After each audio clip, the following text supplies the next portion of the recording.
आमदार निलेश राणेंवर मालवण पोलिसांमध्ये गुन्हा दाखल। घरात बेकायदेशीर घुसल्याप्रकरणी तक्रारीनंतर पोलिसांची कारवाई। साधूंच्या नावावर सरकारनं संधी साधूपणा करू नये। तपोवनमधील वृक्षतोडीवर राज ठाकरेंनी ठणकावलं। रस्त्यावर उतरून आंदोलनाचाही इशारा। नाशिक तपोवन वादामध्ये अभिनेते आणि राष्ट्रवादीचे नेते सयाजी शिंदेंची उडी। एकही झाड तुटू देणार नाही, झाड तोडल्यास माफी नाही। सयाजी शिंदेंची गर्जना। कुंभमेळा मंत्र्यांना वादग्रस्त वक्तव्य टाळण्याचाही सल्ला। मुंबईत काँग्रेसच्या स्वबळाच्या घोषणेमुळे मवियात नाराजी नाट्य। काँग्रेसनं विश्वासात न घेताच घोषणा केल्यामुळे उद्धव ठाकरे शरद पवारांची नाराजी। सूत्रांची माहिती।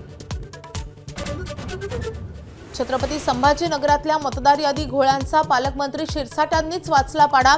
पत्रकार परिषदेमध्ये सादर केले पुरावे। तातडीनं निपटारा करा, माणसं वाढवा, जागृती करा, शिरसाटांच्या घोषणा। पालघरमध्ये शेकडो कोटींच्या जमिनीचा घोटाळा उघड।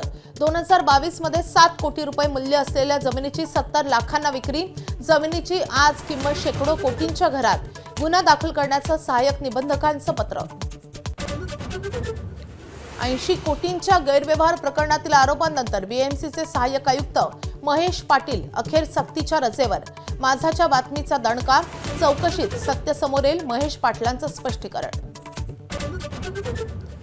भारताच्या महिला क्रिकेट संघाच्या विश्वचषक विजयाचं गुपित उलगडलं महाकट्ट्यावर। प्रशिक्षक अमोल मुजुमदारांची दिलखुलास बॅटिंग। आज रात्री 9 वाजता पहा एबीपी माझावर।